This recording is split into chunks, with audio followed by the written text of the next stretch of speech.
কেমন আছেন সবাই? আশা করি ভালো আছেন। আজকের ভিডিওটি সত্যি খুব ইন্টারেস্টিং হবে, তাই শুরু থেকে শেষ পর্যন্ত দেখবেন। লাইক দিতে ভুলবেন না। এই গল্পটা শেষ পর্যন্ত দেখলে অনেক মজা পাবেন। চলুন আর দেরি না করে ভিডিও শুরু করি। আমার নাম তৃষা, 18 বছর বয়স, কলেজে পড়ি। কিন্তু আমার আসল গল্পটা শুরু হয় আমাদের ছোট্ট বাসার ভেতর থেকে, যেখানে সব কিছুর কেন্দ্র আমার বাবা। ছোটবেলায় বাবাকে নায়ক মনে করতাম। তিনি আমাকে কোলে নিয়ে ঘুম পাড়াতেন, মাথায় হাত রেখে গল্প শুনিয়ে দিতেন। অথচ এখন যখন আয়নায় নিজেকে দেখি, তখন মনে হয় আমি আর আগের সেই বাচ্চা নই। শরীর, মুখ সব কিছু পাল্টে গেছে, আর বাবার চোখে মাঝে মাঝে সেই পরিবর্তন ধরা পড়ে। যদিও তিনি কিছু বলেন না, তবু আমি টের পাই তার দৃষ্টি কতটা গভীর। কলেজ থেকে ফেরার সময় যখন দরজা খুলে বাবা আমাকে ভিজে কাপড়ে দেখে, তখন তাড়াহুড়ো করে তোয়ালে এনে দেন। তখন মনে হয় আমি শুধু তার মেয়ে নই, আরও কিছু যেন হয়ে গেছি তার কাছে। তোয়ালের ছোঁয়া গায়ে লাগলে মনে হয় অদ্ভুত উষ্ণতা ছড়িয়ে পড়ছে সারা শরীরে। আমি গা ঢাকা দিয়ে লাজুক মুখে বলি, দরকার ছিল না। কিন্তু বাবার চোখের কোণে যে মমতা আর অন্যরকম ঝিলিক দেখি, তা আমার বুকের ভেতর অচেনা কাঁপন জাগায়। রাতে পড়তে বসলে বাবা পাশে এসে চুপচাপ দাঁড়িয়ে থাকেন, বলেন আলোটা ঠিকমতো আছে কিনা। আমি জানি শুধু আলো নয়, তিনি আসলে আমার পাশে থাকতে চান। আমি খাতা খুলে পড়তে থাকি, কিন্তু মনে হয় তার দৃষ্টি আমার গায়ের ওপর দিয়ে বয়ে যাচ্ছে। আমি অস্থির হয়ে পড়ি, অথচ কিছু বলি না, শুধু শ্বাস একটু ভারী হয়ে আসে। একদিন আমি অসুস্থ হয়ে জ্বরে কাবু হয়ে শুয়ে আছি। মা তখন বাইরে। বাবা আমার পাশে বসে কপালে ভেজা কাপড় চেপে দিচ্ছেন। আমি আধোজ্বরে চোখ খুলে দেখি বাবার মুখটা কতটা চিন্তায় ভরা। তার আঙুলের ছোঁয়া আমার গালে গড়িয়ে যায়। সেই স্পর্শে জ্বর কমে না, বরং শরীর অন্যরকম উষ্ণতায় ভরে ওঠে। আমি ঘুমের ভান করি যেন কিচ্ছু বুঝিনি, অথচ ভেতরে ভেতরে বুঝি বাবার হাত সরলেও তার রেখা থেকে যায়। সন্ধ্যায় বারান্দায় দাঁড়িয়ে আমি বাতাস নেই। বাবা পেছনে এসে দাঁড়ান, বলেন বেশি রাতে বাইরে দাঁড়ানো ভালো নয়। আমি জিজ্ঞেস করি কেন? তিনি উত্তর দেন শুধু এটাই যে ঠান্ডা লাগবে। কিন্তু আমি টের পাই তার কণ্ঠে অন্যরকম কম্পন, যেন তিনি আমায় আড়াল করতে চান সবার চোখ থেকে, যেন আমি তার একান্ত। মাঝে মাঝে মনে হয় আমি বাবাকে নিয়ে যা ভাবি তা বলা যাবে না, সমাজ হয়তো মেনে নেবে না, কিন্তু আমার ভেতরের অনুভূতি কে আটকাবে? আমি তার ছায়ায় নিজেকে খুঁজে পাই, তার সান্নিধ্যে বুক ধকধক করে।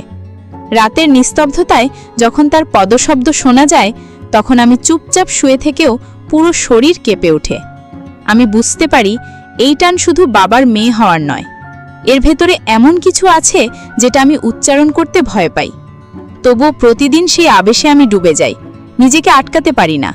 আর বাবার চোখের ভেতরেও যেন আমি একই রকম কিছু খুঁজে পাই, যেটা আমরা দুজনেই ভাষায় বলি না, কিন্তু নীরবে অনুভব করি। সেই রাতে আমি বিছানায় শুয়েছিলাম, অথচ ঘুম আসছিল না। বারবার মনে হচ্ছিল বাবার চোখের দৃষ্টি যেন আমার বুকের ভেতর গেঁথে আছে। আমি চাদর মুড়িয়ে শুয়ে থেকেও শুনতে পাচ্ছিলাম বাবার ঘরে আলো নিভল কি নিভল না। তার পদশব্দ করিডোর দিয়ে ভেসে এলে আমার বুক কেঁপে উঠছিল। হঠাৎ করেই মনে হচ্ছিল দরজা খুলে যদি তিনি আমার ঘরে ঢুকে পড়েন, তবে আমি কি বলবো? আমি কি অভিনয় করব ঘুমিয়ে আছি, নাকি চোখ মেলে তাকাবো? এই দ্বিধা আমাকে আরও অস্থির করে তুলল। আমি অচেতনভাবে বালিশ আঁকড়ে ধরলাম আর কল্পনা করতে লাগলাম তার উপস্থিতি ঠিক পাশে, নিঃশ্বাস গায়ে লাগছে। অথচ সত্যিই তিনি আসেননি, শুধু কল্পনার মধ্যে আমি বন্দী হয়েছিলাম। ভোরে ঘুম ভাঙতেই দেখলাম বাবা বারান্দায় বসে চা খাচ্ছেন। আমি গা ধুয়ে এসে তার সামনে দাঁড়ালাম। তিনি হাসলেন আর বললেন, খুব রাত করে পড়েছিলে, চোখ লাল হয়ে আছে। আমি কিছু বলতে পারিনি, শুধু চুপ করে মাথা নুইয়ে দাঁড়িয়েছিলাম। তখন তিনি আলতো করে আমার গাল ছুঁয়ে বললেন, সাবধানে থেকো। আমি জানি সেই ছোঁয়া ছিল যত্নের। আমি আর কিছু বলিনি, শুধু মনে মনে লুকিয়ে রাখলাম। দিনগুলো একে একে কেটে যাচ্ছিল। আমি বাবাকে এড়িয়ে যেতে পারছিলাম না, বরং তার পাশে থাকতে অকারণ অজুহাত খুঁজতাম। রান্নাঘরে মাকে সাহায্য করার ভান করে বাবার সাথে কথোপকথন বাড়িয়ে দিতাম। কখনো আবার পড়ার টেবিলে গিয়ে বসতাম যাতে বাবা এসে খাতা দেখতে পারেন। অথচ ভিতরে ভিতরে আমি চাচ্ছিলাম তার চোখ আমার দিকে থাকুক, তার শ্বাস আমি অনুভব করি। একদিন বিকেলে ঝড় উঠেছিল। মা তখন বাজারে, আমি আর বাবা ঘরে একা। জানালায় ঝাপটা মারছিল বাতাস। হঠাৎ বিদ্যুৎ চলে গেল। আমি ভয় পেয়ে বাবার কাছে গিয়ে দাঁড়ালাম। উনি হাসলেন, বললেন, ভয় পেও না, আমি আছি। তারপর আমার কাঁধে হাত রাখলেন।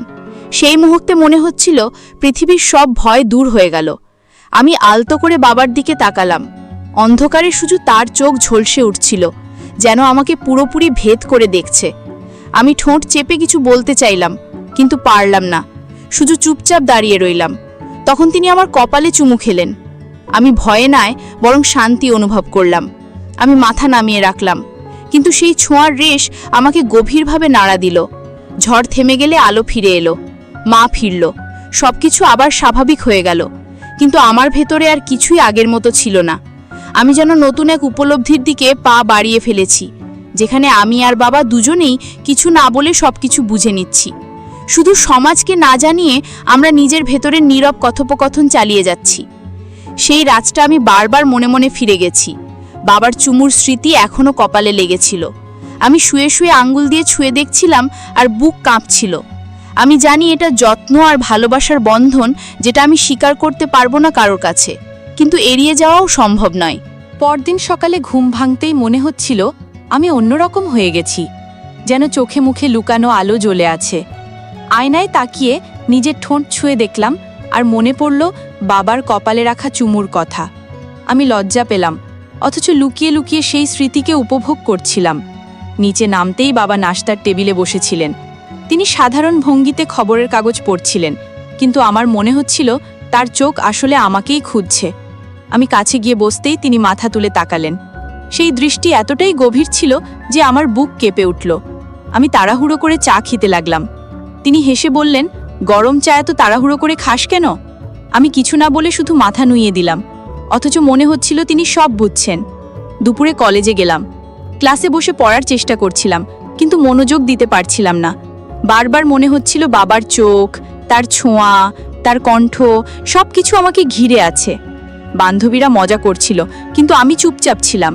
আমার মনে হচ্ছিল আমি ভেতরে ভেতরে এমন এক পথে হাঁটছি যা কাউকে বলা যায় না, অথচ সেই পথ থেকে ফিরে আসাও অসম্ভব। বিকেলে ফিরে এসে দেখি বাবা বারান্দায় বসে আছেন। আমি চুপচাপ পাশে গিয়ে দাঁড়ালাম। তিনি তাকিয়ে মৃদু হাসলেন আর বললেন, পড়াশুনো ঠিকমতো হচ্ছে তো? আমি উত্তর দিলাম, হ্যাঁ, কিন্তু আসলে পড়াশোনার বদলে তার কথা ভেবেই সময় কেটে যায়। তিনি সেটা বুঝতে পারলেন কিনা জানি না, তবে তার দৃষ্টি আমার চোখে আটকে রইল অনেকক্ষণ। আমি আর তাকাতে পারছিলাম না, বুকের ভেতর ভরভর করছিল। আমি ভেতরে গিয়ে দরজা বন্ধ করে বালিশে মুখ গুজে ফেললাম। সেই রাতে স্বপ্নে দেখলাম আমি আর বাবা সমুদ্রের ধারে হাঁটছি, ঢেউ আমাদের পায়ে এসে লাগছে। তিনি আমার হাত ধরে আছেন, আমি হাসছি। হঠাৎ তিনি আমার কপালে ঝুঁকে চুমু খেলেন আর বললেন, তুই শুধু আমার। আমি ঘুম ভেঙে উঠে বসে রইলাম। শরীর কাঁপছিল। স্বপ্নটা এতটাই স্পষ্ট ছিল যে মনে হচ্ছিল সত্যি হয়েছে। আমি জানতাম এটা কেবল কল্পনা, তবু আমার ভেতরে আগুন জ্বালিয়ে দিল। কয়েকদিন ধরে আমি বাবার সাথে কথাবার্তা আগের চেয়ে কম বলছিলাম, যেন নিজেকে আড়াল করতে চাই। কিন্তু উনি মাঝে মাঝে এসে জিজ্ঞেস করতেন, সব ঠিক আছে তো? আমি হেসে বলতাম হ্যাঁ, অথচ আমার হাসির আড়ালে কত ঝড় বয়ে যাচ্ছে তিনি কি টের পাননি, নাকি আমাকেই শুধু মনে হচ্ছিল উনি বোঝেন, জানি না। একদিন সন্ধ্যায় মা আত্মীয়ের বাসায় গেলেন। আমি আর বাবা একা ঘরে। টিভি চলছিল, কিন্তু আমি দেখছিলাম না। শুধু বাবার পাশের উপস্থিতি আমাকে অস্থির করে তুলছিল। হঠাৎ বিদ্যুৎ চলে গেল, আবার ঘর অন্ধকার। আমি ভয়ে বাবার হাত চেপে ধরলাম। তিনি শান্ত গলায় বললেন, ভয় পেও না, আমি তো আছি। আমি বললাম জানি, কিন্তু তারপরও হাত ছাড়িনি, বরং আরো শক্ত করে ধরে রাখলাম। অন্ধকারে তার হাতের উষ্ণতা আমার হাত বেয়ে শরীর কাঁপিয়ে দিল। আমি জানতাম এটা শুধু ভয় নয়, এর ভেতরে অন্য কিছু আছে। তিনি কিছু বললেন না, শুধু হাত ধরে রাখলেন। তারপর বিদ্যুৎ ফিরে এলে আমরা চুপচাপ হয়ে গেলাম, যেন কিছু হয়নি। অথচ আমি জানতাম সেই মুহূর্ত আর সাধারণ ছিল না। এরপর থেকে আমি বাবার কাছে আরও বেশি আকৃষ্ট হয়ে পড়লাম, যদিও বাইরে থেকে স্বাভাবিক থাকার চেষ্টা করতাম। কলেজে গেলে সহপাঠীরা প্রেম নিয়ে কথা বলতো, কারো বয়ফ্রেন্ডের গল্প শুনতাম, হাসতামও কখনো কখনো, কিন্তু ভেতরে ভেতরে জানতাম আমার হৃদয়ে জায়গা শুধু বাবার জন্য। আমি কারো সাথে তুলনা করতে পারতাম না তাকে। রাতে পড়তে বসলে জানালা দিয়ে আসা হাওয়ায় মনে হতো বাবার গায়ের গন্ধ ভেসে আসছে, বুক ধরফর করত।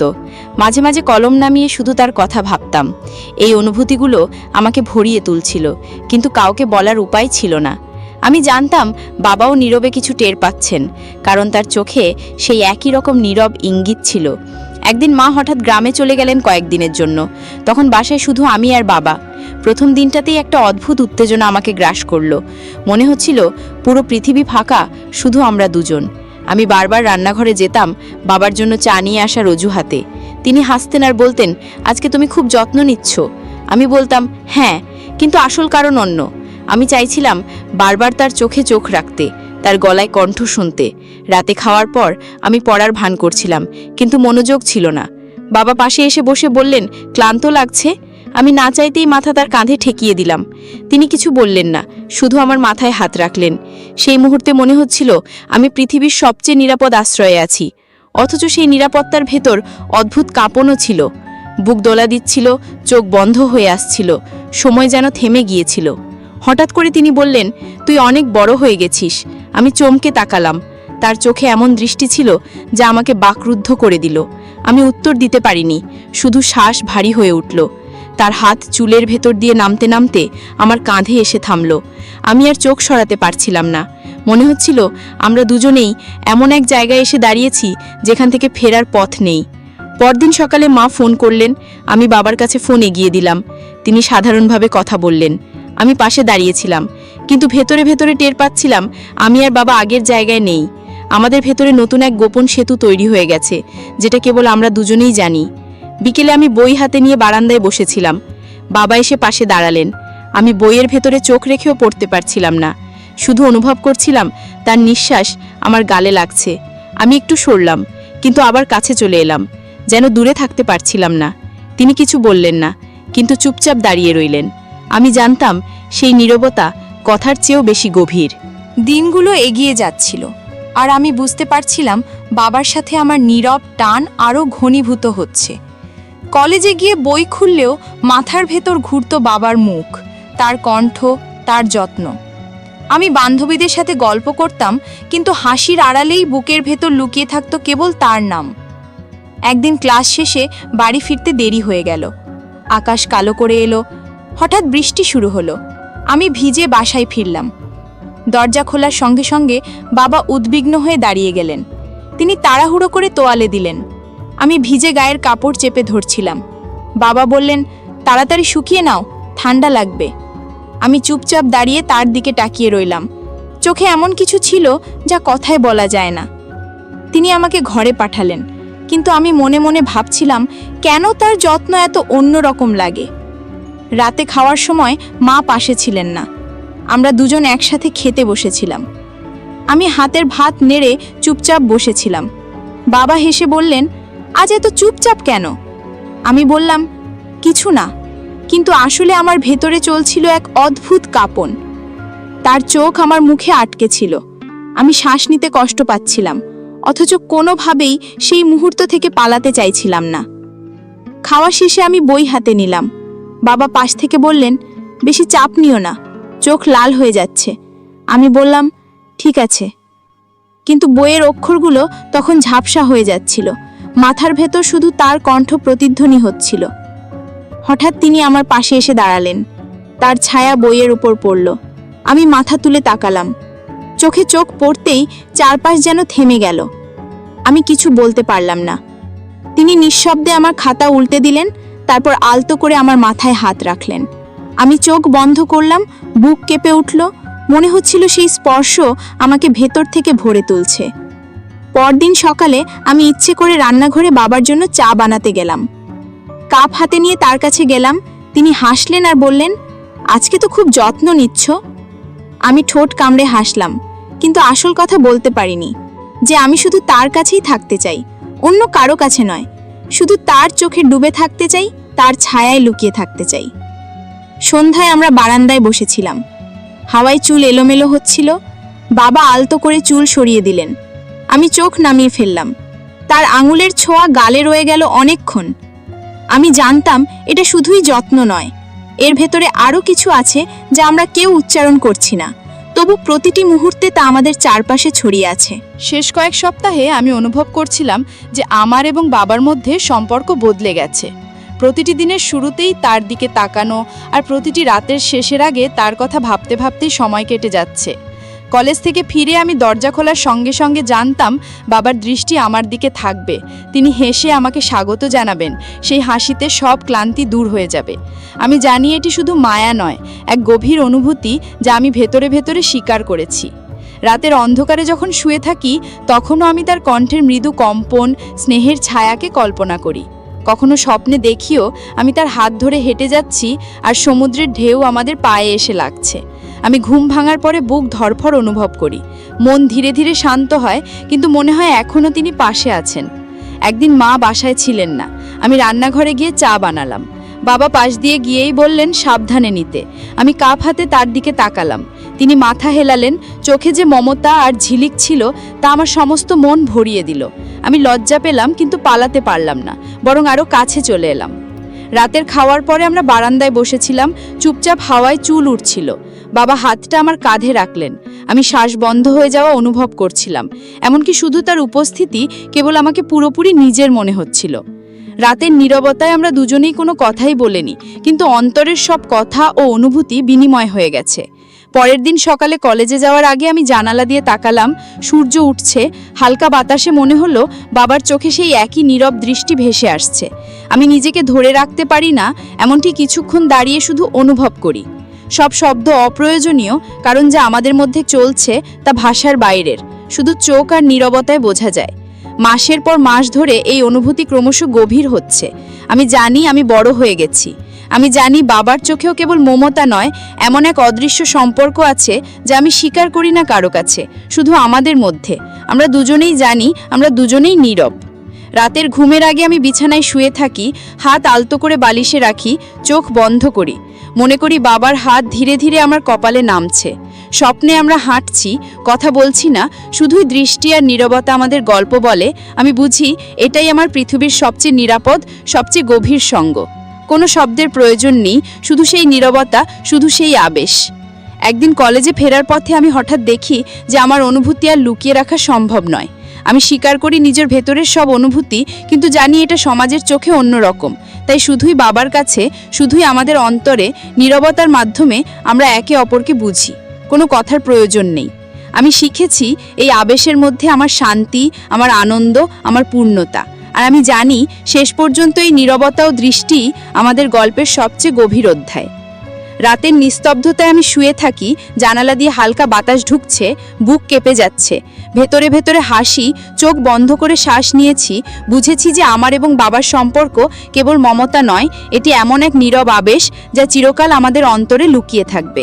এবং আমি শান্তি অনুভব করি, কারণ আমি জানি এই আবেশই আমার সবচেয়ে প্রিয় গল্প, আমার নিজের গল্প, যা শুধুই আমার, শুধুই বাবার, আমাদের নীরব গল্প। আমাদের সমাজে এই ধরনের ঘটনা অনেক ঘটে, তাই সবশেষে বলবো, আপনারা সবাই সচেতন থাকুন। এমন যদি সমস্যা হয় তাহলে ব্যবস্থা নিন। আজকের গল্প থেকে আমরা অনেক কিছু শিখতে পারলাম। এই ভিডিওটি সচেতনতার জন্য। আপনারা সবাই সচেতন থাকুন, সুস্থ থাকুন।